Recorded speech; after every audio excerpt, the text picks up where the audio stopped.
അപ്പൊ ഇന്ന് നമ്മൾ പോണത് ഒരു പൂച്ചക്കുട്ടീനെ വാങ്ങിക്കാനാണ് കേട്ടോ. പോയത് വേറെ എവിടേക്കല്ല, പെറ്റ് സെറ്ററിലേക്കായിരുന്നു. ഇവിടെ പോയപ്പോൾ ഒരു ക്യാറ്റ് ഉണ്ടായിരുന്നു, പക്ഷെ അത് കുറച്ച് വലുതായത് കാരണം എനിക്ക് വാങ്ങിക്കാൻ പറ്റിയില്ല. ഞാൻ കിറ്റനെയാണ് നോക്കണ്ടായിരുന്നത്. ഇതിപ്പോ പോണത് പൂച്ചേനെ കാണാനാണ് കേട്ടോ. അങ്ങനെ അവിടെ വേറെ കിറ്റനൊന്നും ഇല്ലാത്തത് കാരണം പറഞ്ഞു ഏൽപ്പിച്ച കൊണ്ടുവരും പറഞ്ഞു. അപ്പൊ പറഞ്ഞു ഏൽപ്പിച്ചു. ആൻഡ് ബൈ ദ ബൈ ഇന്ന് നമ്മുടെ കൂടെ ശ്രീലക്ഷ്മി നാഗുണ്ട്. ഇന്നലെ ഞാൻ ശ്രീലക്ഷ്മിയോട് പറഞ്ഞിട്ടുണ്ടായിരുന്നു ഇവള് സ്കൂൾ വിട്ട് വന്ന് കഴിഞ്ഞ് കഴിഞ്ഞാൽ ക്യാറ്റിനെ വാങ്ങിക്കാൻ പോവാന്ന്. പിന്നെ ഞങ്ങൾ തന്നെ സായിബാബ വരെ വെറുതെ ശ്രീലക്ഷ്മി നടത്തിച്ചു. അതിന്റെ ദേശത്തിലാണ് നാഗു. ഇത് ഞാൻ പഠിച്ച സ്കൂളാണ് കേട്ടോ, SDA ഹയർ സെക്കൻഡറി സ്കൂൾ.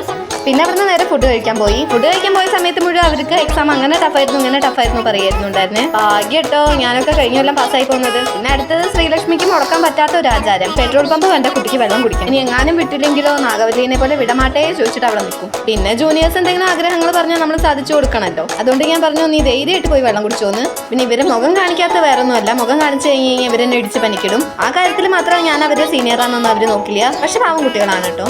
അങ്ങനെ ശ്രീലക്ഷ്മിയുടെ വെള്ളം കുടിച്ചു കഴിഞ്ഞിട്ട് നാഗുവിനെ ബസ് കയറ്റി വിട്ടു. പിന്നെ ഞാനും ശ്രീലക്ഷ്മി നേരെ പോയത് സൂപ്പർ മാർക്കറ്റിലേക്കാണ് കുറച്ച് സാധനങ്ങൾ വാങ്ങിക്കാൻ. എന്നിട്ട് നേരെ വീട്ടിലേക്ക് വന്നു.